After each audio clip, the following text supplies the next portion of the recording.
Baik, kemarin kita sudah mendiskusikan tentang pendekatan makro ya dalam ekonomi ya sebagai materi objek dari ekonometrika.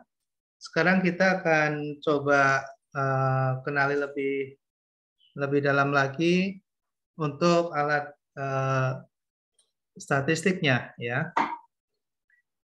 Karena statistik itu menggunakan data-data kuantitatif, maka kita hari ini kita bahas secara singkat tentang data dan skala pengukuran. Karena di dalam statistik tentunya kita hanya satu yang bisa kita ukur yaitu angka, gitu ya.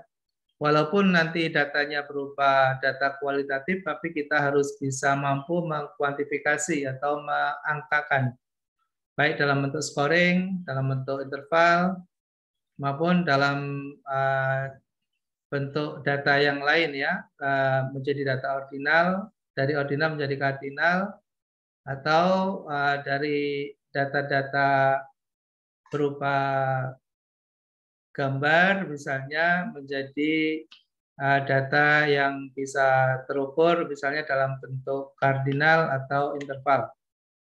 Nah, kita perlu membedakan gitu ya data yang bisa diukur dan data yang tidak bisa diukur gitu. Karena nanti kalau kita menganalisis dengan menggunakan statistik, kalau kemudian datanya itu salah atau datanya sebetulnya tidak relevan, maka hasilnya juga tidak akan signifikan. Bahkan yang terjadi tidak bisa diukur gitu ya, tidak bisa diproses dalam alat statistik, apalagi di aplikasi misalnya menggunakan SPSS atau menggunakan Stata atau menggunakan FUSE atau menggunakan PLS misalnya. Jadi tidak akan bisa diproses oleh sistem aplikasi kalau data yang kita gunakan tidak sesuai, gitu. Tidak sesuai dengan peruntukannya. Nah, kita perlu mengawali dari pemahaman tentang riset ya. Jadi ketika kita menganalisa dengan menggunakan ekonometrik, sebetulnya itu adalah bagian dari suatu research atau studi gitu ya. Bagaimana kita bisa mendapatkan suatu fakta yang berbasis pada data-data ilmiah dengan cara-cara ilmiah yang kita gunakan gitu. Sehingga nanti hasilnya logik ya, masuk akal, rasional, dan sesuai dengan mendekati pada realita atau keadaan yang sebenarnya. Ya.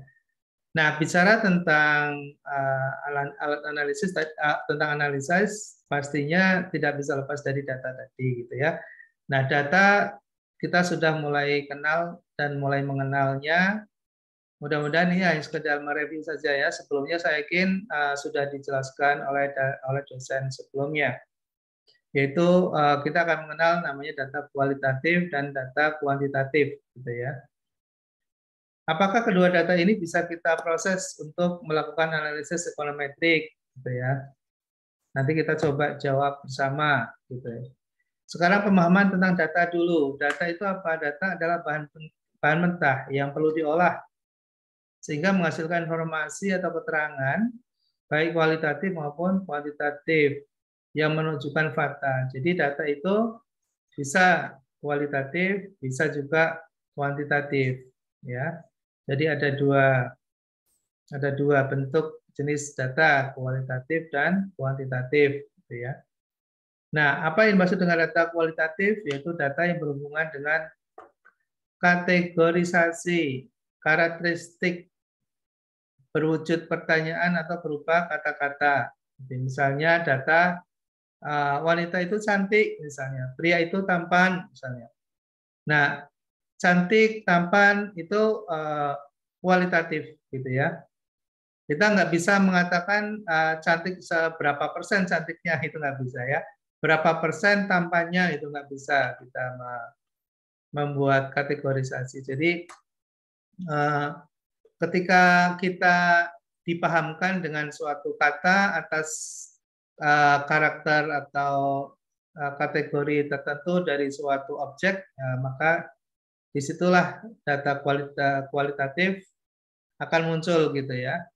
Ya misalnya ini sekarang mendekati Lebaran gitu ya, daerah Pantura sangat padat gitu ya. Nah kata-kata sangat padat itu data apa bukan ya, Mbak Leli? Mbak Leli, kata-kata sangat padat itu data atau bukan? Data, Pak. Data ya? Ya. Oke, Mas Edi udah bantu ya, sudah bantu. Jadi itu data, ya itu data. Ya, misalnya sekarang nih perkuliahan ya, ada perkuliahan. Oke, perkuliahan hari ini diikuti oleh mahasiswa ya secara antusias misalnya, secara antusias. Nah, kata-kata antusias itu data bukan? Data. Ya, data juga ya, karena itu karakter ya. Suatu kondisi tertentu gitu ya, suatu kondisi tertentu yang bisa dimaknai oleh si pembaca atau penerimanya. Jadi kalau ada sesuatu yang bisa dimaknai gitu ya, bisa dipahami, bisa dimaknai oleh si penerima informasi, maka itu adalah data. Ya. Kalau begitu ramai juga data, Pak. Ya, data juga. Misalnya bukan informasi, bukan. Data, itu data. Ya. Itu data. Misalnya lalu lintas ramai sekali gitu ya. Masih data. Itu data. Nah, makanya data itu bahan mentah. Bahan mentah itu tidak punya makna. Luas. Ya, dia tidak punya makna. Maknanya dia akan bisa bermakna kalau kemudian bisa kita hasilkan menjadi sebuah informasi. Jadi dia perlu ada data yang lain sehingga bisa menjadi suatu informasi. Iya, bisa menjadi informasi ya. Misalnya ramai apa gitu ya? Yang ramai apa? Itu butuh subjek, butuh predikat, ya butuh kata-kata bantu lainnya sehingga menjadi sebuah informasi. Gitu ya. Nah, makanya kemudian ada data kualitatif gitu ya. Makanya tadi cantik itu data gitu ya. Tampan itu data. Tinggi itu data. Rendah itu data. Itu namanya data kualitatif. Itu namanya data kualitatif. Nah, data kualitatif itu tidak bisa kita olah dengan dengan menggunakan data alat statistik, nggak bisa. Ya. Nah, kalau kita ingin olah gimana? Kita ingin olah menjadi informasi yang bermanfaat secara statistik, maka perlu dibuat kuantifikasi, ya, dibuat kuantifikasi. Nah, untuk mengkuantifikasi ada beberapa cara, ya, bisa membuat data ordinal, ya, atau data interval, ya, interval. Jadi dibuat kategorisasi, gitu ya. Misalnya cantik bagaimana? Kita nggak bisa membayangkan cantik kayak apa. Langsung persepsinya macam-macam gitu ya, beda-beda ini ya. Cantiknya Mas Mabrur dengan cantiknya Mas Edi mungkin beda gitu ya. Iya. Gitu. Harus ada skalanya, Pak. Iya, ya. Ketika belum ada kuantifikasi masih pure ya, nggak jelas gitu, nggak jelas. Nah, kalau misalnya Mas Edi dan Mas Mabrur bikin kesepakatan, yuk kita sepakatin yuk dari 1 sampai 10, nah gitu misalnya. 1 sampai 10 gitu ya. 10 itu perfect, ya 10 itu perfect gitu ya. Nggak ada cacat kayak bidadari gitu ya. Bidadari di surga, nggak tahu seperti apa bidadari di surga. Ya, jadi ada semacam artikulasi yang kemudian orang bisa mengimajinasi dan bisa memaknai, ya bisa memaknai. Kalau 10 itu berarti perfect lah, pokoknya sempurna, nggak ada yang cacat lah gitu ya, nggak ada yang kurang gitu. Nah, terus misalnya Mas Mabrur, Mas Edi misalnya gimana pendapat Mas Mabrur ini berdua nih berdiskusi. Gimana menurut pendapat Mas Mabrur misalnya siapa nih yang boleh nggak di puasa bicarain artis? Boleh, Pak. Tidak apa-apa, Pak. Contoh ya. Oke. Saya nggak kenal Mas Mabrur, kasih contoh coba. Kasih contoh Mas Mabrur. Apa, Mang? Sebutin. Nggak pernah nonton TV, Pak. Raffi Ahmad, Pak. Raffi Ahmad. Nah, muncul nih. Mas Mabrur, Raffi Ahmad, ya. Mas Raffi Ahmad. Ini bicara tentang tampan gitu ya, bicara tentang tampan. Ada kategorisasi dari 1 sampai 10 gitu ya. Nah, pasti ada ciri-ciri kita bisa untuk bisa mengartikulasi ya.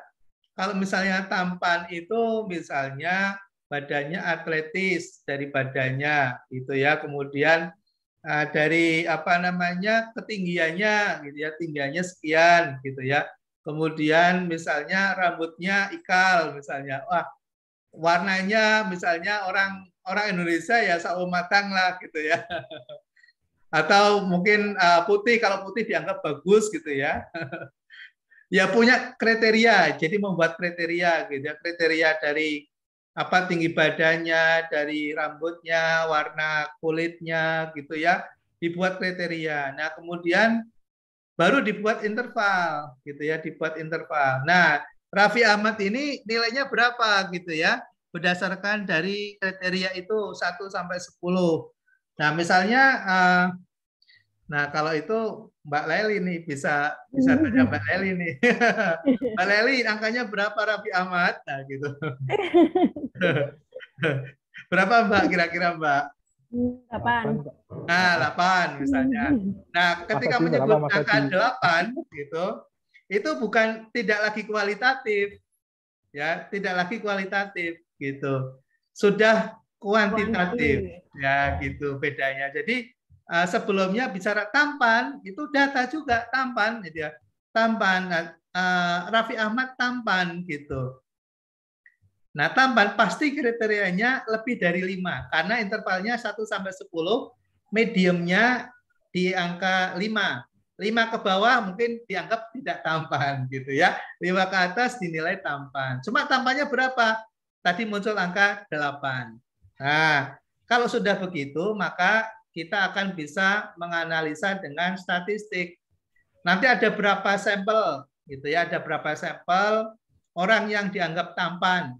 Nah, kriterianya hasil temuan dari Mbak Leli Hidayah menemukan determinan faktor-faktor atau ciri-ciri orang tampan. Nah, itu Mbak, itu menjadi temuan. Itu bisa menjadi temuan. Mbak Hidayah misalnya menemukan ada 5 ciri orang tampan, ya, dari tubuhnya, dari warna kulitnya, dari rambutnya, dari bentuk wajahnya gitu ya. Nah, buat kriteria begitu, kemudian dibuat interval, kemudian dikasih survei. Ya, survei. Nah, kemudian ketemulah determinan. Ya, determinan ciri-ciri ketampanan seseorang, ya, gitu ya. Ciri-ciri ketampanan, tingkat ketampanan seseorang. Nah, itu nanti bisa dianalisis, ya, bisa diuji, ya, diuji jawabannya Mas Mabrur, jawaban saya, jawabannya Mas Sodik, jawabannya Mas Edi. Nanti diuji dengan menggunakan ANOVA, analysis variance, analysis of variance. Ada uji beda, ya. Beda enggak? Signifikan enggak pendapat saya dengan Mas Mabrur? Beda enggak pendapat dengan Mas Sodik? Beda enggak dengan Mas Edi? Kalau tidak ada perbedaan yang signifikan, misalnya, maka berarti determinannya yang diusulkan oleh Mbak Hidayah itu maka bisa diterima. Kemudian diuji lagi. Setelah diterima, determinannya diuji. Ya, diuji untuk objek yang berbeda. Diuji untuk objek yang berbeda. Jadi mengukur ya, Mas Mabrur, diukur ketampanannya berapa tingkatnya gitu. Mas Hamzah berapa? Dengan menggunakan temuannya Mbak Hidayah itu nanti akan diuji ya, akan diuji gitu. Akan diuji dengan objek gitu ya. Dengan objek sampel akan diuji. Nah, kalau ternyata temuannya itu adalah signifikan, ya signifikan dengan tingkat simpangan yang rendah, dengan simpangan baku atau standar error yang rendah, oh temuannya Mbak Hidayah semakin valid, wah gitu. Nanti akan diuji lagi oleh peneliti yang lain, gitu ya. Jadi menguji temuannya Mbak Hidayah dan kemudian hasilnya signifikan, wah jadilah Mbak Hidayah seorang profesor menemukan karakter ciri-ciri ketampanan seseorang gitu. Untuk apa? Untuk chapter Indonesia karena beda kan orang Afrika menilai tampan orang versi Amerika beda dengan kita Mbak Hidayah. Ya. Jadi nanti di judulnya itu ada chapter ya, chapter Indonesian chapter gitu ya. Jadi how to measure gitu ya, beautiful ranking gitu, Indonesian chapter gitu. Jadi gimana mengukur tingkat atau wisdom gitu ya, atau handsome gitu ya, handsome ranking gitu ya, ranking ketampanan atau ranking kecantikan gitu, Indonesian chapter. Nah itu menjadi temuan ya. Sederhana, ya sederhana, tapi kalau kemudian orang mengujinya dan diuji berkali-kali dan ternyata betul signifikan gitu, ya diuji untuk orang di Sumatera sama, diuji untuk di Jawa sama, Kalimantan sama, maka menjadi signifikan. Gitu. Oke, jadi artinya apa? Artinya ya, bahwa data-data kualitatif itu bisa kita gunakan untuk menganalisis dengan menggunakan statistik, tapi harus syaratnya dikuantifikasi.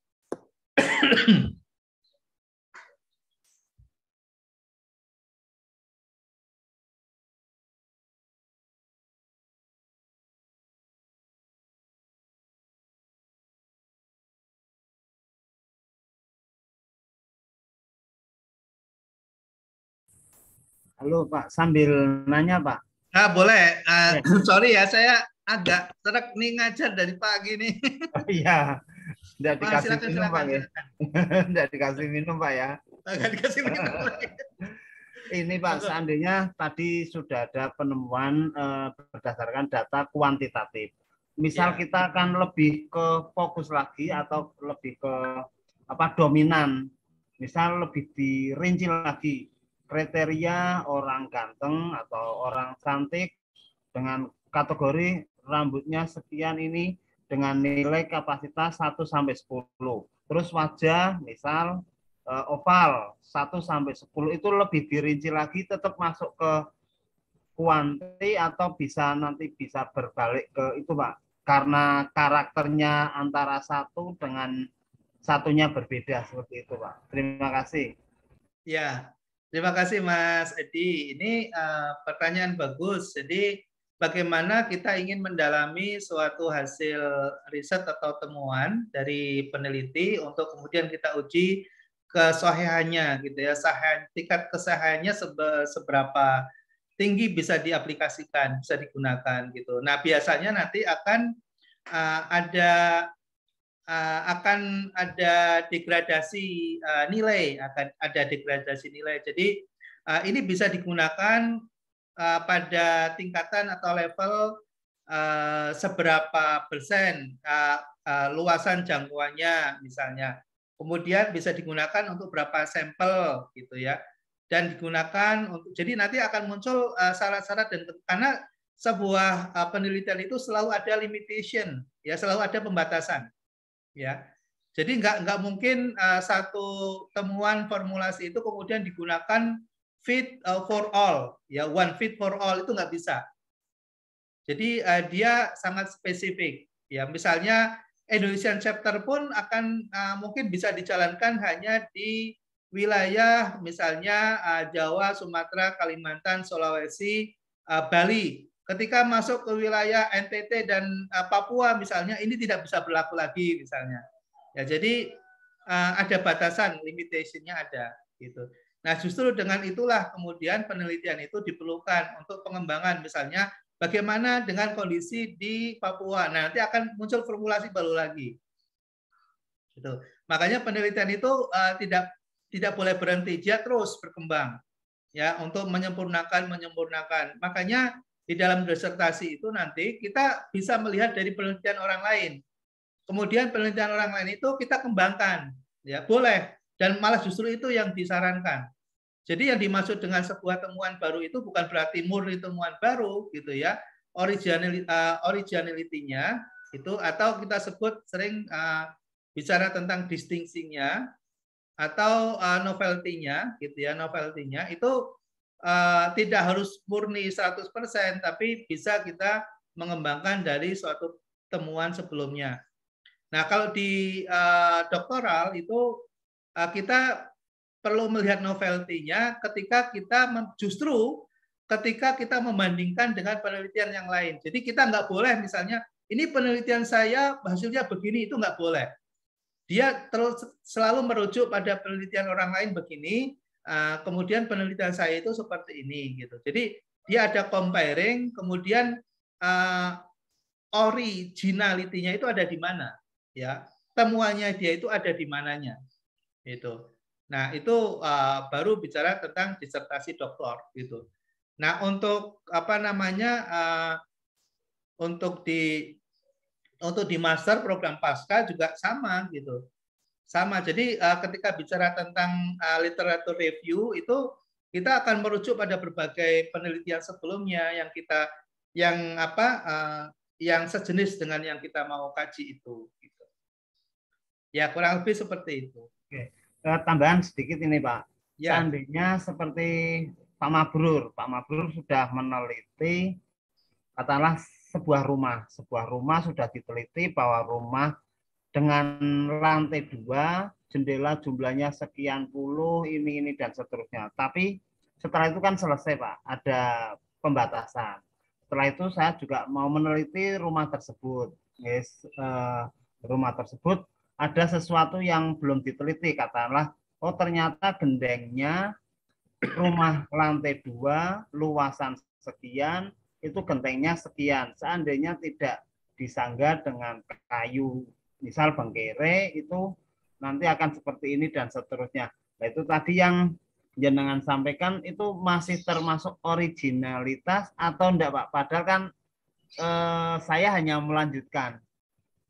Oke, lah itu apakah termasuk riset ori atau sudah multi, Pak? Terima kasih, Pak.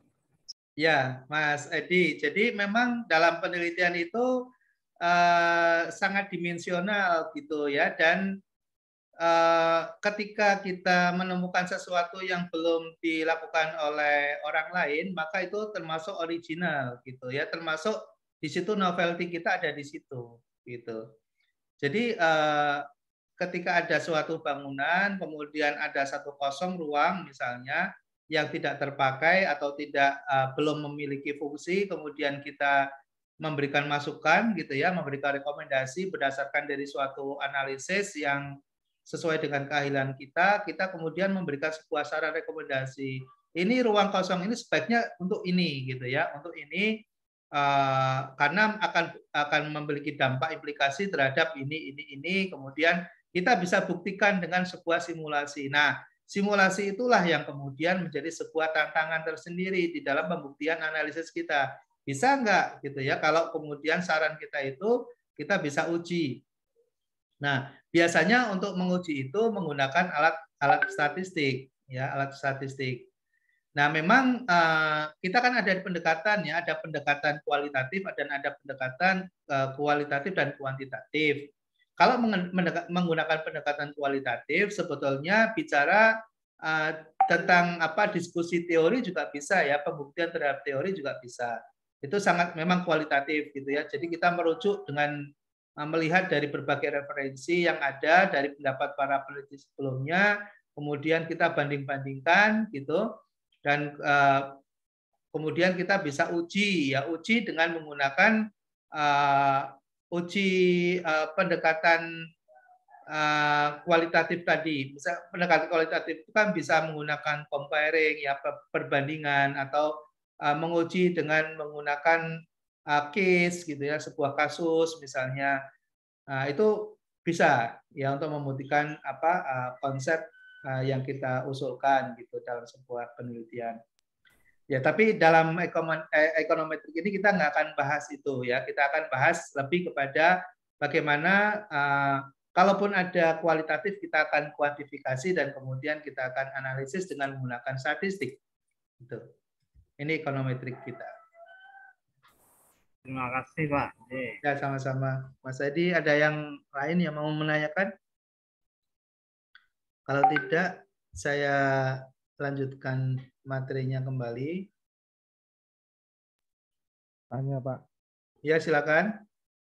terkait alat untuk mengukur kayak tadi SPP apa ya tuh kayak AMOS dan lain-lain itu kan di materi ini akan diajarkan semua nggak Pak dari aplikasi yang untuk mengukur statistik tersebut, data tersebut? Gimana Mas Pablo, nggak jelas ininya suaranya? Ya nih, sinyal lagi jelek Pak. Terhadap data yang kita peroleh tentunya di kualitatif ya. Itu kan ada beberapa teknik aplikasi. Itu memang harus digunakan semua atau alternatif pilihan dari sekian alat tersebut? Oh ya. Ya, dari data kualitatif kemudian kita akan mengkuantifikasi gitu ya, mengkonversi ke dalam data kuantitatif. Banyak pilihan, tidak harus semuanya ya kan. Kita akan sesuaikan dengan kebutuhan dan karakter dari data yang bersangkutan gitu ya. Jadi tidak kemudian misalnya ada beberapa pilihan untuk alat yang bisa digunakan harus digunakan semuanya, itu tidak harus demikian gitu ya, tidak harus demikian. Berbeda persoalannya misalnya kita menggunakan data kualitatif dari sumber data Posner misalnya, ya kemudian kita akan melakukan klasifikasi dengan menggunakan data interval, kemudian data interval kita akan kuantifikasi menjadi data ordinal misalnya. Nah, itu harus lewat beberapa proses pengujian tuh gitu ya, harus lewat proses pengujian data normal dulu. Ya, datanya normal apa enggak gitu ya. Kemudian kita melihat dulu datanya apakah reliable atau tidak gitu ya. Artinya reliable itu apakah sesuai dengan tujuan dari variabel atau parameter yang nanti akan digunakan gitu. Reliable apa enggak gitu ya. Kalau sudah reliable kemudian valid ya, valid apa enggak gitu ya, datanya validitasnya sampai sejauh mana. Nah, kalau datanya itu sudah teruji gitu ya, sudah normal, kemudian sudah reliable, kemudian valid gitu. Nah, barulah data itu kita bisa gunakan gitu ya sebagai bahan baku ya, sebagai material dalam analisis selanjutnya. Misalnya kita mau olah dengan menggunakan SHAM misalnya ya, structural equation models misalnya untuk relationship multivariable misalnya. Atau kita misalnya mau gunakan dengan multiple regression misalnya. Nah, itu baru bisa kita olah, ya bisa kita lanjut. Tapi kalau datanya masih belum fix, ya kita belum bisa olah gitu. Karena nanti pasti hasilnya tidak akan signifikan gitu. Hasilnya pasti apalagi datanya tidak normal, nanti standar error estimation-nya SEE-nya menjadi besar, dan berarti artinya datanya tingkat signifikansinya akan menjadi rendah.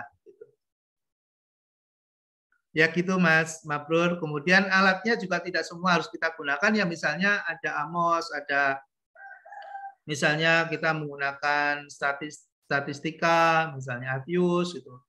Enggak, itu sebetulnya kan semuanya sama gitu ya, sebetulnya semua sama, prosesnya juga sama gitu.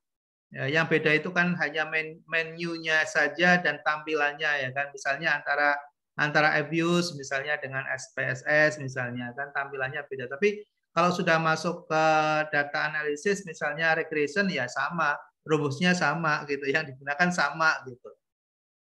Kemudian nih Pak, terkait dengan data, apabila data itu setelah diolah tidak menunjukkan sebuah data yang normal, apakah kita sebagai peneliti kadang ngutak-ngutik data itu, apa kita matengan dari kuesioner Pak? Iya. Jadi mengawali studi dengan berbasis pada data primer lewat kuesioner itu, kita harus menguji dulu dari dasar teorinya dulu, gitu ya. Jadi dasar teori. Jadi ketika kita menentukan suatu parameter atau variabel yang kita mau ukur gitu, dengan parameter yang kita gunakan, apakah sudah sesuai atau relevan dengan konsep dan teorinya. Harus ada dasar rujukan teorinya, harus kuat ya. Misalnya kita bicara tentang yang paling gampang lah ya, misalnya perilaku konsumen ya, consumer behavior. Nah, perilaku konsumen itu misalnya dipengaruhi oleh adanya beberapa faktor internal dan eksternal gitu ya. Nah, misalnya faktor internal itu dipengaruhi oleh tingkat pendidikan, oleh pengalaman, oleh umur, kemudian oleh jenis kelamin, ya gender misalnya gitu ya.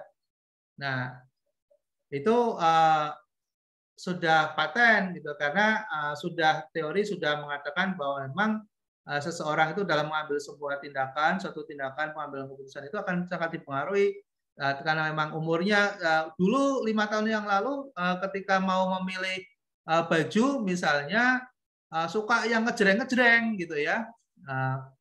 Tapi setelah 10 tahun setelah 10 tahun kemudian misalnya yang dipilih bukan warnanya misalnya, yang dipilih adalah bentuknya gitu ya. Wah, ini jadi apa namanya? Perubahan itu karena dipengaruhi oleh faktor umur. Nah, ketika kita mengatakan bahwa variabel untuk mempengaruhi perilaku itu adalah misalnya umur misalnya, maka itu sudah paten karena sudah didukung oleh teori gitu ya, yang kita bisa sebutkan di dalam landasan teori ya. Nah itu dulu ketika kita membuat variabel-variabel itu ada dukungan teorinya atau enggak. Kalau tidak ada dan kita tidak menguasai ya pasti ketika bicara tentang proses pengujian akan selesai sampai di situ gitu ya. Ketika ditanya Anda menggunakan variabel ini dasarnya apa gitu ya. Nah, Anda bingung ya, ini menurut saya, oh menurut Anda kalau begitu sebaiknya cari literatur dulu gitu. Maksudnya apa? Maksudnya bahasa ekstrimnya adalah Anda belajar dulu lah gitu ya. Jadi maksudnya tidak perlu diuji sekarang gitu ya, ujinya nanti. Artinya apa? Artinya gagal tuh ya, proposalnya nggak bisa dilanjutkan gitu. Gitu Mas ya. Siapa? Lanjut. Oke ya, kita lanjutkan.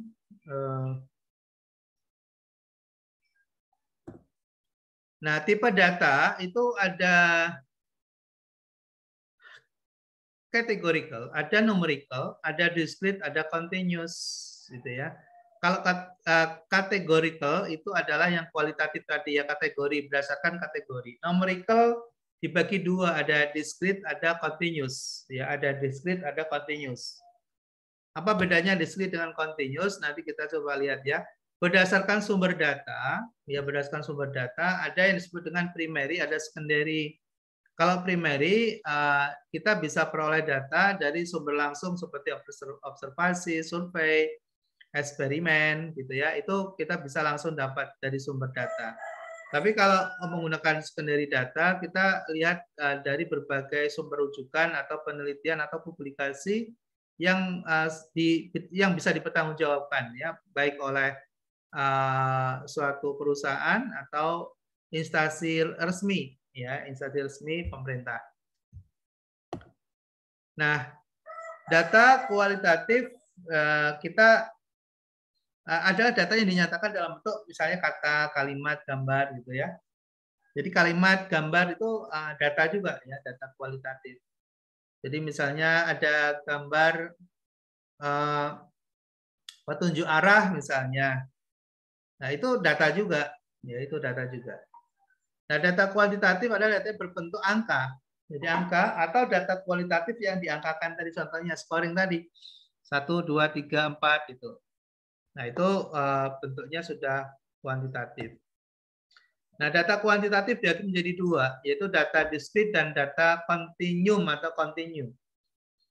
Data diskrit atau nominal. Data diskrit atau nominal itu data yang dapat digolongkan secara terpisah berdasarkan kategori. Data ini diperoleh dari hasil menghitung. Ya, misalnya di dalam satu kelas itu ada 50 mahasiswa misalnya. Itu data nominal, ya, 50 mahasiswa. Nah, 50 mahasiswa itu terdiri dari 30 pria dan 20 wanita. Nah, itu data kontinum, ya. Nah, dalam suatu kelompok, contoh yang lain, dalam suatu kelompok terdapat 1000 orang suku Jawa dan 500 suku Sunda misalnya. Nah, itu juga data nominal, ya. Nominal ada 100, ada 1000, ada 500 gitu ya. Nah, jadi data nominal itu sering juga disebut sebagai data diskrit, ya, diskrit. Nah, bedanya apa dengan data kontinum? Nah, data kontinum adalah data yang bervariasi menurut tingkatan. Data ini diperoleh dari hasil pengukuran. Data ini dibagi menjadi data ordinal dan data interval serta data rasio. Jadi data ordinal itu data yang kita peroleh dari hasil pengukuran, ya, ordinal. Ya, jadi misalnya kita menghitung berapa persen gitu ya, berapa persen penduduk wanita dari populasi yang ada di Indonesia misalnya. Ketemu misalnya 52% misalnya. Maka yang kita sebutkan itu adalah data ordinal, ya. Karena bentuknya hasil dari pengukuran dan diskrit juga, gitu ya. Nah, data ordinal dia bisa berupa ranking, misalnya juara 1, 2, 3 misalnya. Nah, data ini bila dinyatakan dalam skala, maka jarak satu data dengan data yang lain tidak sama. Jadi kalau kita buat dalam sebuah skala, maka dia akan memberikan informasi kepada penerima data itu bahwa dia berurutan, ya, berurutan.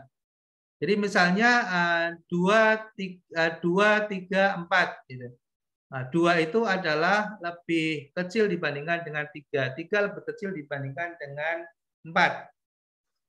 Jadi ketika kita menyebut 2, 3, 4 itu langsung kita bisa membuat sebuah persepsi atau menangkap pesan bahwa 4 itu lebih tinggi dari 3. Nah, itu yang namanya data ordinal. Ya, jadi datanya sudah bisa kita tangkap, ya. Oke, sampai di sini ada yang mau ditanyakan?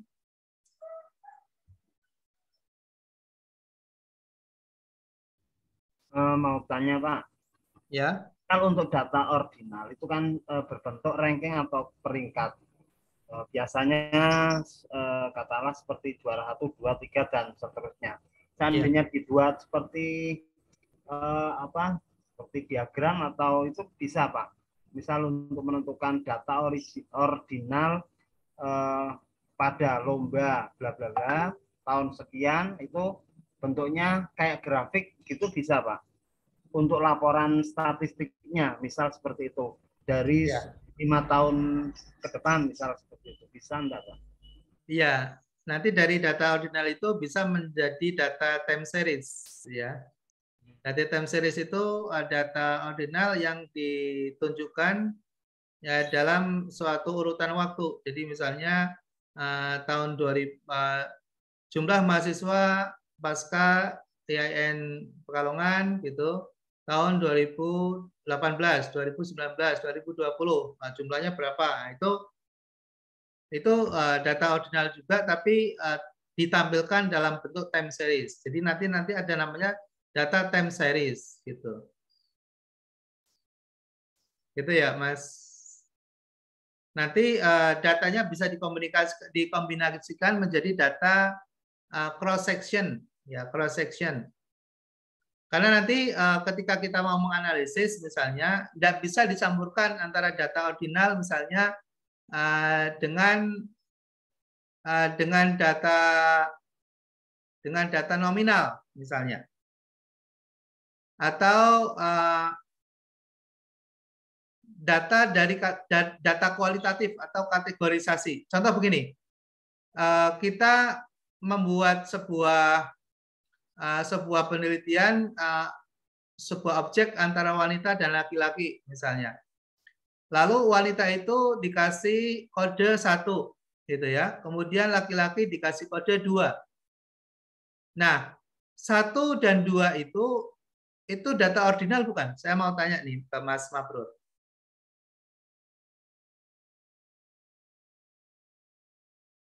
Mas Mabrur.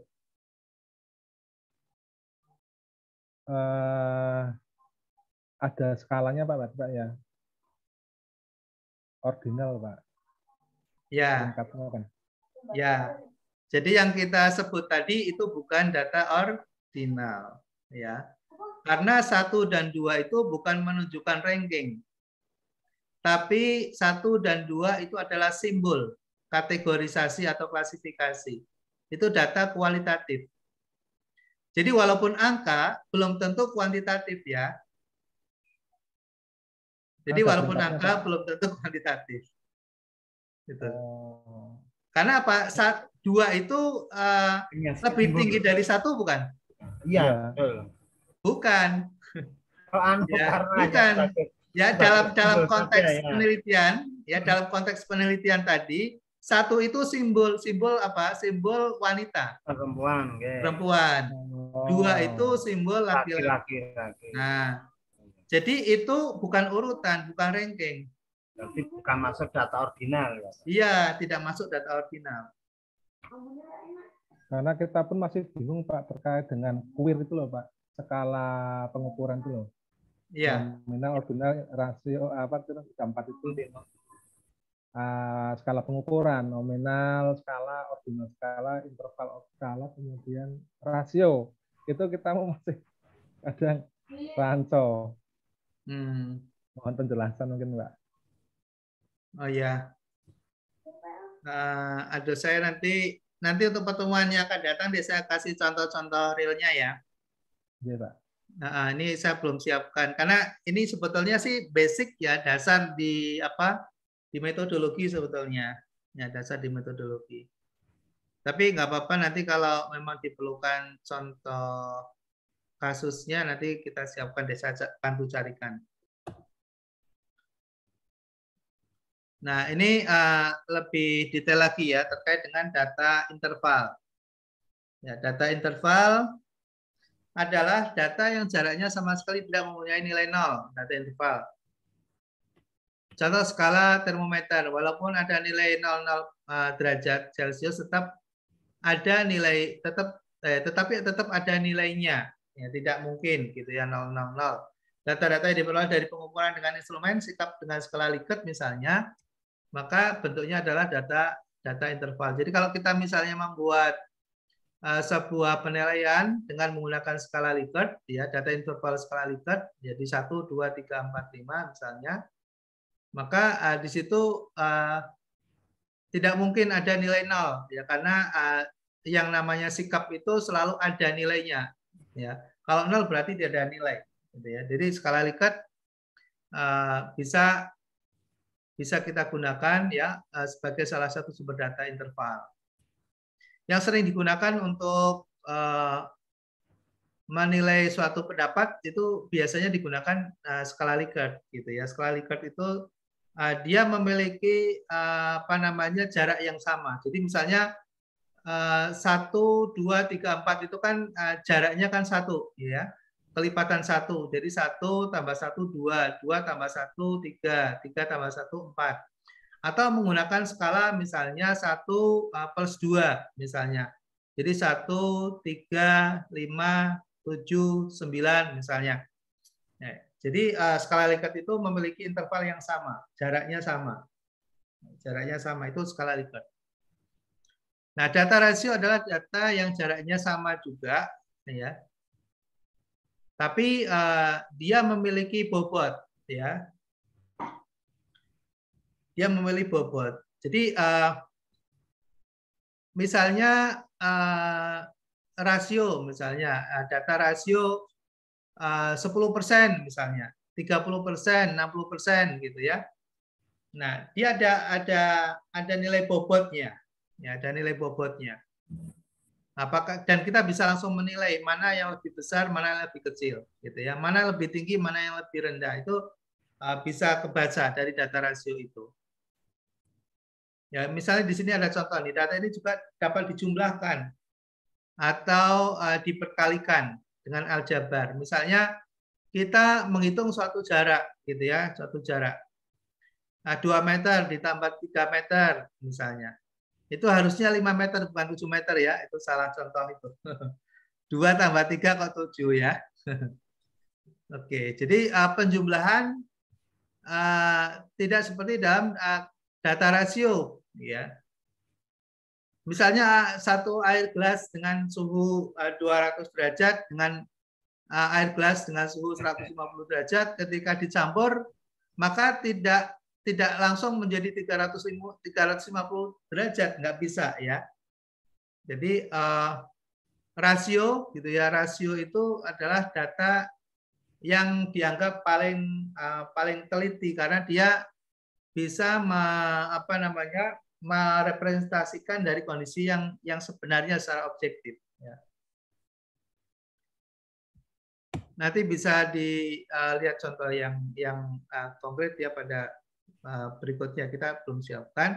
Nah, data ada tadi di awal ada data primer dan data sekunder ya. Data primer itu data yang digunakan oleh peneliti, oleh perorangan maupun organisasi dalam mendapatkan data langsung dari sumbernya, dari sumber objek yang kita teliti. Ya, misalnya kita mau meneliti mahasiswa pasca IAIN Pekalongan misalnya, maka saya akan menggunakan responden saya yang akan saya teliti itu yaitu mahasiswa IAIN Pekalongan, gitu ya. Nggak mungkin saya akan mencari atau mewawancarai dan mencari sumber dari perguruan tinggi lain.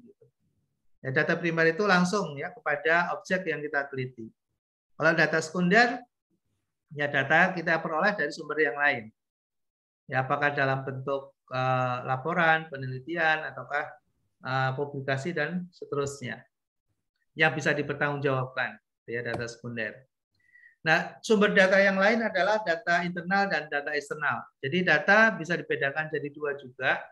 Disebut dengan data internal kalau yang mengeluarkan atau mempublikasikan itu berasal dari organisasi yang bersangkutan. Misalnya kita sedang meneliti mahasiswa IAIN Pekalongan. Kemudian kita membuat tabel tren jumlah mahasiswa pasca 2000 sebelum pandemi dan setelah pandemi misalnya. Nah, kita dapatkan data itu ya dari bagian akademik, ya dari bidang akademik atau dari akademik IAIN. Nah, itu namanya data internal tuh. Ya. Data sekunder tapi internal. Sekundernya itu adalah kita nggak meneliti sendiri tapi sudah dipublikasikan oleh mereka yang bertanggung jawab. Sedangkan data internal karena sumbernya dari subjek yang kita teliti. Tuh, ya. Tapi kalau misalnya Anda mencari datanya dari Kemenak misalnya. Berapa jumlah mahasiswa IAIN Pekalongan dari tahun 2019 sampai tahun 2021 misalnya. Anda carinya dari Kemenak atau dari Kemenristek-Dikti misalnya. Maka disebut dengan data apa itu? Sudah. Ya. Statistik pustaka. disebut dengan data apa?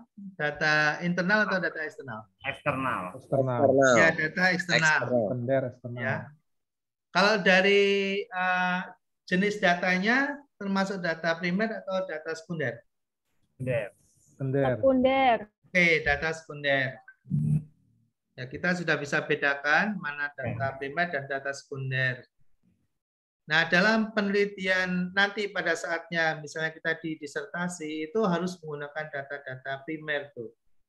Ya, tapi mungkin ada perguruan tinggi yang masih membolehkan data sekunder ya. Tapi saya kalau yang perguruan tinggi berkualitas itu mereka nggak mau pakai data sekunder. Pasti maunya minta data primer gitu. Kita sendiri yang disuruh mencari datanya. Ya, tapi kalau untuk pasca saya kira data sekunder masih bisa digunakan. Menurut saya sih, tapi nggak tahu nanti tergantung pada kebijakan akademik ya. Oke, kemudian tadi data kuantitatif kualitatif kita sudah bahas sebelumnya. Kemudian ada data diskrit dan data kontinu. Juga sudah disebutkan tadi sebelumnya ya. Nah, ini data cross section dan data time series ya, data cross section dan time series. Nah, kalau cross section itu data yang menunjukkan pada titik-titik tertentu. Jadi misalnya laporan keuangan per 31 Desember. Ya, kemudian ada data pelanggan per Mei 2004 misalnya. Ya, itu cross section. Kalau time series dia berdasarkan dari urutan waktu. Ya, dari urutan waktu. Nah, pertanyaannya apakah data cross section bisa dilakukan analisis? Bisa. Ya, bisa. Nanti kita cari contoh ya, bagaimana data cross section bisa dianalisis walaupun dia berbeda. Ya, apalagi data time series, data time series paling banyak digunakan untuk analisis regresi, ya, untuk analisis regresi pada umumnya. Oke, saya kira ini sangat mengulang-ulang ya. Saya kira juga sudah bisa dipahami apa data internal, interval, rasio, kemudian pembagian skala pengukuran ini hanya melakukan summary saja ya. Nah, skala pengukuran bisa dilakukan dengan nominal, ordinal, interval, dan rasio. Ya. Skala sikap bisa menggunakan skala Likert, skala Goodman, semantik diferensial, rating scale, ya, skala Thurston. Ya, nanti bisa kita lihat contoh nih skala nominal ya, skala nominal ya misalnya jenis kulit tadi ya, suku, partai, agama misalnya, itu nominal. Oke, ya nominal juga bisa dikategorisasikan dengan tadi ya simbol ya, laki-laki 1, wanita 2 atau sebaliknya. Nah, skala ordinal itu untuk mengetahui tingkatan dalam suatu sikap atau pengambilan keputusan. Tidak sangat setuju, tidak setuju, gitu ya, setuju. Nah, sangat setuju bisa kasih simbol. Sangat setuju misalnya angka 3, setuju 2, tidak setuju 1, nah, itu bisa juga.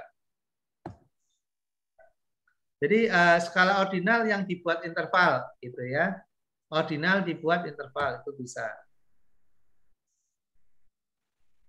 Oke ya, ini contoh-contohnya ya.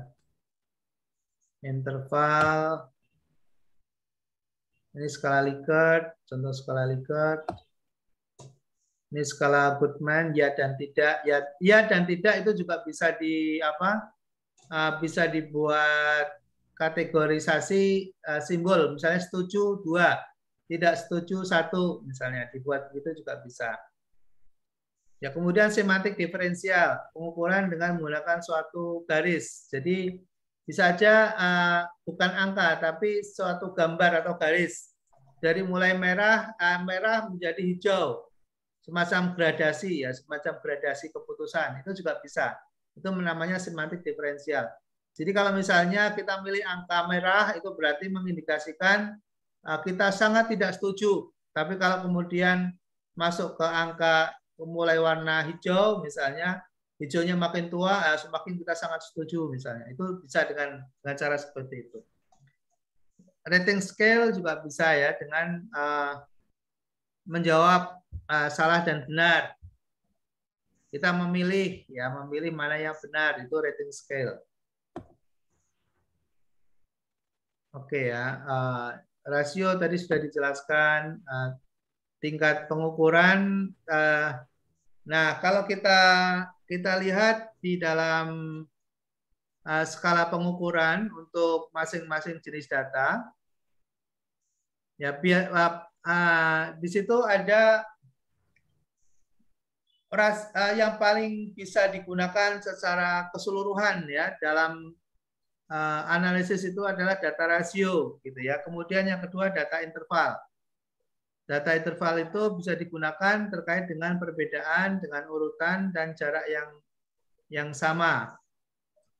Ya, kalau ordinal dia hanya untuk menentukan perbedaan dan urutan, itu ordinal. Kemudian nominal itu hanya untuk melihat dari sisi perbedaan. Nominal itu misalnya tadi kan laki-laki perempuan gitu ya. Jadi laki-laki perempuan misalnya. Kemudian misalnya tinggi rendah gitu ya. Tinggi rendah misalnya. Besar kecil gitu ya. Jadi nominal itu hanya untuk bisa membedakan ya, tapi tidak bisa diukur ya, tidak bisa diukur. Kalau mau diukur menggunakan ordinal ya, menggunakan data ordinal baru bisa diukur. Ya misalnya tingginya berapa misalnya. Tingginya 150, nah itu udah ordinal tuh, angka 150 udah ordinal. Nah, kemudian ada angka 140 itu juga ordinal. Nah, bisa menjadi urutan. Jadi 140 itu lebih rendah dibandingkan dengan 150. Nah, itu angka ordinal. Nah, kemudian interval itu lebih luas lagi ya. Interval lebih luas lagi. Jadi di situ sudah bisa menunjukkan jarak ya, jaraknya. Jadi misalnya ada angka 1, 2, 3 gitu ya. Maka jarak terdekat dengan 3 adalah 2. Jarak yang paling jauh adalah 1 dengan 3. Itu sudah bisa diukur ya tingkat jaraknya atau tingkat kepuasannya. Kalau tingkat kepuasan itu sudah menggunakan interval tuh. Kalau cuma ordinal biasanya tidak dalam, analisanya tidak terlalu dalam. Ya. Jadi misalnya kepuasan puas tidak puas misalnya itu ordinal tuh ya. Dia menunjukkan tingkatan saja tapi tidak bisa melihat jarak ya. Perbedaannya di mana itu tidak jelas. Tapi kalau menggunakan interval itu lebih bisa ditangkap ya, logikanya dan artikulasi maknanya itu lebih bisa ditangkap itu kalau interval. Nah, kalau rasio lebih logik lagi ya, lebih logik lagi. Kenapa? Karena di dalam rasio itu pasti tidak ada angka nol. Artinya semua itu pasti ada jawabannya. Ya, semua itu pasti ada jawabannya. Jadi tidak ada angka netral, nol itu nggak ada misalnya. Tapi kalau nominal masih mungkin, ordinal masih mungkin, interval masih mungkin. Tapi kalau rasio itu pasti ada ya, nilainya pasti ada, tidak nol. Itu melihat dari klasifikasi data yang digunakan dalam suatu penelitian, gitu ya. Nah, ini ada pertanyaan. Perhatikan. Apakah saudara setuju dengan kenaikan harga BBM? Tidak setuju. Tidak setuju. Tidak setuju berarti berapa? 2 kan? 2. Nah, yang kita lingkari kan angka 2 ya. Tambahi 1 lagi Pak, sangat tidak setuju. Sangat tidak setuju. Mantap. Mantap. Nah, ini skala apa nih? Termasuk skala apa? Ayo. Ordinal. Kan ada 4 ya, nominal, ordinal, interval, sama rasio. Mana? Masuk mana? Masuk nominal, masuk rasio kah? Masuk interval kah? Skala Likert. Ya, gimana Mbak? Skala apa? Ayo masuknya. Skala Likert. Skala Likert. Likert.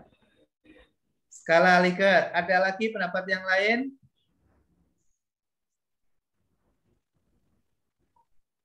Ada pendapat lain nggak? Interval. Interval. Ada lagi pendapat yang lain? Tadi kan ada 4 ya, saya lihatin ke atasnya ada 4. Nominal, ordinal, interval, rasio, ya kan? Queer. Nah, pilih yang 4 ini loh. Nominal, ordinal, interval, atau rasio. Noir. Rasio. Ada lagi yang beda? Ordinal, Pak. Ordinal. Dipilih nominal berarti enggak, Pak. Nominal enggak. Oke. Nominal nggak ada yang pilih ya? Enggak ada, berarti salah. Itu kan hanya timbul, Pak. Ordinal. Nah, justru saya memilihnya nominal. Jadi jangan sampai terjebak ya. Anda jangan terjebak dengan angka 1 dan 2. Ini seperti wanita dan laki-laki. Ya, wanita bukan berarti angka 1 atau laki-laki bukan berarti angka 1, itu hanya simbol saja. Ini setuju itu simbolnya 1. Tidak setuju itu simbolnya 2. Berarti nominal, Pak. Jadi angka 2 itu tidak ada hubungannya dengan angka 1. Itu hanya simbol aja. Bukan berarti ya, ini coba perhatikan. Oh, Pak, tak kirain itunya, Pak. Setuju tidak setujunya. Ternyata angkanya, Pak. Bukan. Ini terjebak. Terjebak. Ya, kalian terjebak nih. Terjebak. Jebakan Batman. Jadi, ini hanya simbol saja. 1 dan 2 itu bukan berarti 2 lebih tinggi dari 1. Betul nggak? Betul. Betul kan? Jadi nggak ada kaitannya dengan interval. Ya, nggak ada kaitannya dengan tingkatan. Ordinal itu kan tingkatan 1, 2, 3 gitu. Itu nggak ada tingkatan, ya. Apalagi rasio, ya bukan rasio. Ya, ini nominal. Jadi kalau kita membuat penelitian, kalau angka ini Anda analisis akan menjadi bias dan nggak bisa diterima. Ya, ini nggak bisa diterima. Jadi kalau, mohon maaf ya, misalnya ini dianalisa menggunakan regresi gitu ya, dihubungkan misalnya setuju tidak setuju dihubungkan misalnya dengan pendapatan, misalnya dengan pendapatan seseorang misalnya, ya, itu nggak signifikan, ya, nggak relevan, nggak valid, nggak reliable. Jadi sebelum bicara tentang signifikasi itu dari sisi reliabilitas itu nggak reliable, gitu. Ya karena data pendapatan itu pendapatan seseorang. Ketika bicara nanti ada data pendapatan itu data apa? Nominal, data ordinal, data interval, atau data rasio. Ayo, nanti jangan interval, sampai Pak. Hah? Interval antara ya. Interval. Ada lagi yang punya pendapat? Ayo. Data apa Mas Sabta? Ini ada daftar pendapatan.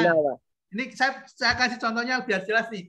Data penghasilan atau pendapatan mahasiswa pasca sarjana IAIN Pekalongan selama misalnya selama 3 tahun terakhir misalnya.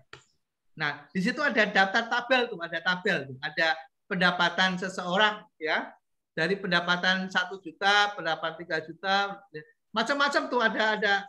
Nah, itu yang tersebut di situ, data yang tertampil itu namanya data apa? Tabel time series. Time series datanya Jenis datanya interval. time series. Skalanya apa? Interval, Pak. Skalanya Aku. interval. Oke, ada interval. Ada lagi yang pendapat lain? Tebak-tebak buah manggis. Gak apa-apa juga. Salah juga kan? Nominal. Itu kan Nominal. Mas ya, Edi, tingkatan nominal. dari pendapatan ya. Dilihat dari pendapatan. Ya. Oke, Mas Mabrur. Apa Mas Mabrur? Rasio ini, Interval, Pak. Pak. Interval, Pak. Interval. Mas Mabrur mana nih Mas Mabrur? Saya, Pak. Apa Tepung, Mas? Pak. Jawabannya Mas? Bentar. Pak. Interval, Pak. Interval. Interval. Interval. Interval. Yang belum jawab siapa nih? Mbak Iva, Mbak Iva. Pak Hamzah, Pak. Rasio, Pak. Rasio. Mas Andi, ini Mas Andi menyimak dengan Interval, Pak. Interval. Antara. interval. Oke. Berapa sampai berapa interval? Oke. Kayaknya kita masih coba-coba ya, belum yakin ya. Betul, Pak. Pemahamannya masih ngambang ini, Pak. Masih gampang ya. Oke. Saya perjelas sekarang nih, karena ada contohnya. Kenapa saya mengatakan ini tidak bisa dikorelasikan antara data setuju dan tidak setuju dengan tingkat pendapatan seseorang. Anda tahu alasannya kenapa tidak bisa dikorelasikan, tidak bisa dianalisis korelasi atau hubungan? Kenapa? Karena jenis skala datanya berbeda. Beda.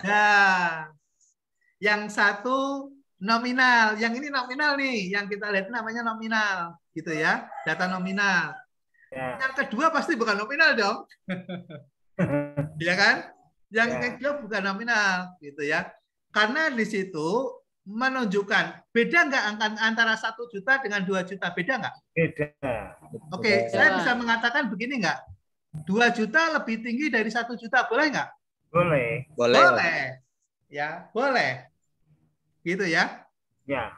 Nah, berarti itu bukan data nominal. Karena angka itu menunjukkan arti. Ya, mana lebih tinggi rankingnya kelihatan, ya. Nah, jawabannya kalau Anda mengatakan tadi pertama yang dijawab oleh Mas apa? Yang pertama siapa ya tadi ya? Apa? Mas Sabta ya? Nah, Mas Sabta mengatakan ini data time series, betul. Data time series dari jenis waktunya. Ya, karena tahun sekian itu namanya data time series. Tapi skalanya, gitu ya, skalanya ada tadi yang menyebut, misalnya ini skala rasio, ya, skala rasio, misalnya. Ada yang ini skala interval. Kalau interval jelas bukan. Kenapa? Kalau kita menyebut interval itu berarti di dalam data yang disebut itu di dalamnya meliputi serangkaian data yang lain. Itu namanya data interval. Ya, misalnya begini. Ya, misalnya begini. Misalnya begini. 1 sampai 2 juta. 2 juta sampai 3 juta. Nah, itu namanya data interval. Kenapa? Karena dia ada mewakili atau representasi dari interval data-data yang tidak disebutkan di dalamnya. Itu data interval. Jadi data tadi, misalnya 1 juta, 2 juta, 3 juta, kita bisa buat data interval. Dengan cara apa? Menggolongkan antara yang jawaban 1 juta sampai 3 juta, misalnya kita kasih simbol 1. Misalnya, antara 3 sampai 5 juta kita kasih simbol 2. Misalnya, 5 juta sampai 7 juta kita kasih simbol 3. Nah, angka 1, 2, 3 itu namanya data interval. Karena dia mewakili data-data yang lain di dalamnya. Dia mewakili data-data yang lain. Gitu. Ya. Maka, yang kita sebutkan tadi yang paling tepat adalah data ordinal. Data ordinal. Kenapa? Karena dia hanya menunjukkan peringkat saja. Dia hanya menunjukkan peringkat saja. Dan bukan data rasio. Kenapa? Ayo Anda bisa jawab. Nah, Kenapa bukan data rasio?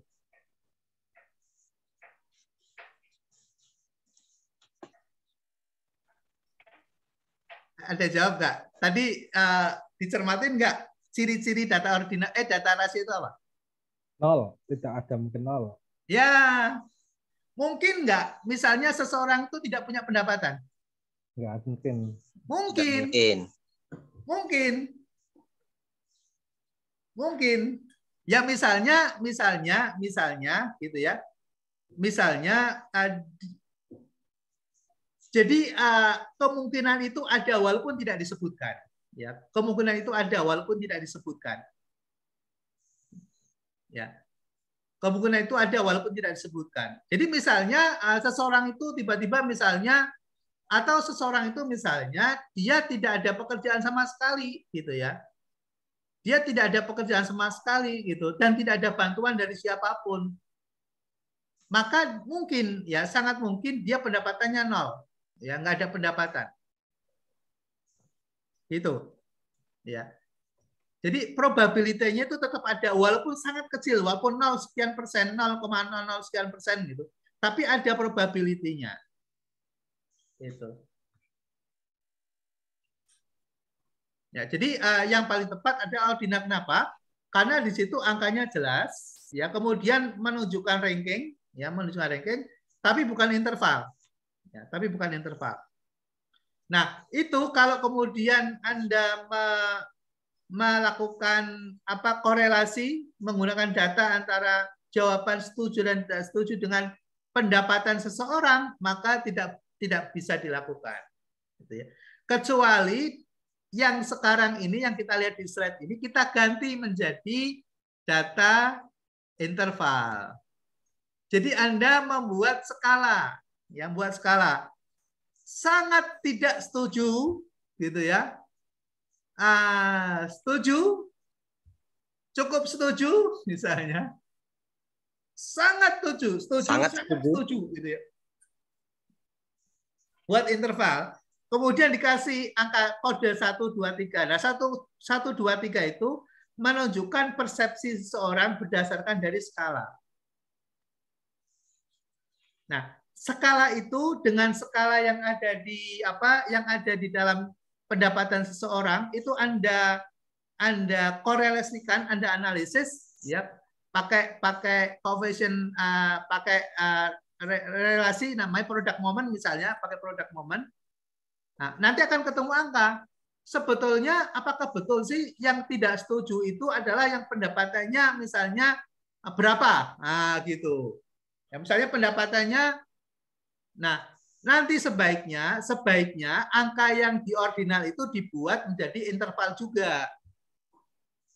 Itu namanya melakukan smoothing, ya, dihaluskan angkanya. Dihaluskan. Jadi angka 1 juta sampai sekian juta sampai sekian juta gitu. Nah, sehingga nanti hasilnya itu Anda bisa bicara. Ternyata korelasinya sangat signifikan, erat. Hubungannya sangat erat, ya, hubungannya sangat erat, bahwa orang yang setuju terhadap kenaikan harga BBM itu, ya, yang punya pendapatan di atas 10 juta, gitu. Jadi dia nggak terasa itu naik itu, gitu. Nah, itu penelitian Anda nanti bisa dimuat di jurnal baru. Ya, jadi menentukan data itu skalanya harus sama, Pak. Harus sama. Tidak boleh harus nominal. Sama. Nah, pertanyaannya, ada pertanyaan nggak? Gimana? Ada pertanyaan? Kalau tidak sama bagaimana? Bisa nggak? Jadi batal, Pak, ditolak, Pak. Tidak harus juga. Nanti ada ilmunya sendiri. Ada tikungannya berarti ya. Itu nanti dibuat algoritma semuanya. Jadi sebetulnya bisa setuju tidak setuju dengan ordinal itu bisa, tapi datanya harus disamakan, diordinalkan, namanya dibuat namanya smoothing, ya. Di smoothing. Jadi disamakan, distandarisasi data, itu ya, disamakan dengan menggunakan unlogaritma, namanya unlock. yang menggunakan unlock. Ya, nanti di statistik ada itu. Tapi biasanya kan tidak paham, langsung dikorelasikan. Nah, itu nggak bisa.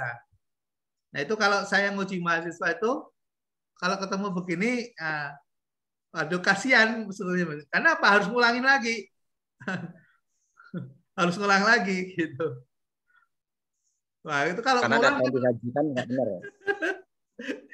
kan fatal gitu. Kalau ngulang kan berarti harus bagi kuesioner lagi, harus ubah kuesioner lagi. Ya sama aja dengan meneliti baru gitu, harus mulai lagi.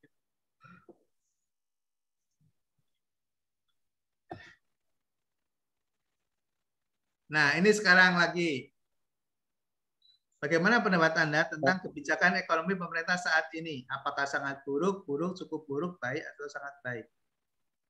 Pertanyaannya, apakah ini skala nominal?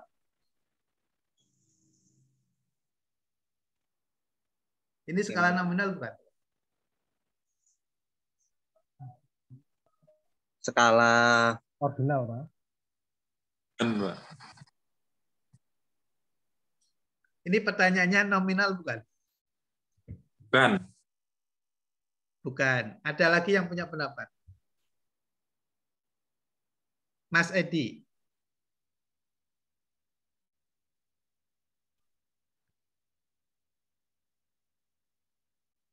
Skala ordinal, Pak.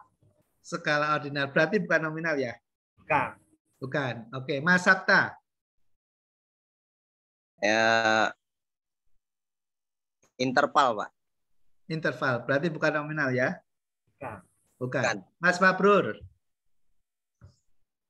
Ordinal, Pak, bukan nominal. Bukan nominal. Oke. Saya butuh sampel 3 lagi untuk meyakinkan. Apakah masih sama jawabannya? Mas Ari. Bukan, Pak. Bukan nominal ya. Mas Andi. Mas Adi lagi belum buka kan? Duluan. Lagi ke belakang. Oke. Mbak Iva, Mbak Laili. Mbak Laili. Bukan, Pak. Bukan. Mbak Iva. Bukan, Pak. Bukan. Mas Sodik. Mana Mas Sodik nih? Saya belum lihat Mas Sodik. Mas Sodik kayaknya tidur siang nih. Udah jam segini kondisi udah emang silir-silir. Di sini mendung nggak di rumah kalian? Ya, Pak, mendung. Gerimis. Gerimis. Udah mulai gerimis ya kan, enak banget nih buat tidur nih. Enak banget. Mas Sodik. Bukan. Bukan. Oke, kasih plus dong. 100 ya, berarti udah berhasil ya, udah bisa kelihatan. Oke ya, sampai di sini dulu ya, karena sudah bisa. Jadi nanti untuk berikutnya kita kasih, berarti contohnya udah nggak cukup, udah nggak perlu, ini udah tahu kok, udah bisa. Iya. Baik ya, sampai di sini dulu. Terima kasih. Jangan lupa Pak, di-share Pak ya. Siap, di-share. Pak. Ya, nanti saya share di Bagio Consulting ya. Jadi masuk dulu ke ini ya, ke e-learning saya ya, ke e-learning saya. Saya nggak bisa masuk Pak, saya nggak bisa masuk Pak. Harus nunggu admin, Pak. Oh iya, jangan lupa registrasi dulu ya. Registrasi nanti iya. saya approve ya. Saya approve. Ya. Oke, terima kasih semuanya atas perhatiannya. Mohon maaf kalau ada salah kata, ada yang tersinggung.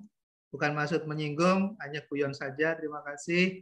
Mudah-mudahan semuanya bisa dapatkan satu pengetahuan baru yang Amin. Terima kasih. Terima kasih. Amin. Sampai jumpa. Pak, besok libur. Minggu depan libur ya, kita lebaran ya. Iya, Pak. Ya, minggu, Pak. Minggu depan free, Pak. 2 minggu ya? Iya, 2 minggu. 2 minggu, Pak. Oh ya, baiklah. Selamat berlibur juga. Selamat menghadapi lebaran. Puasa semuanya mudah-mudahan diterima oleh Allah Ta'ala. Amin. Amin. Kita tutup dengan doa majelis dong. Bismillahirrahmanirrahim.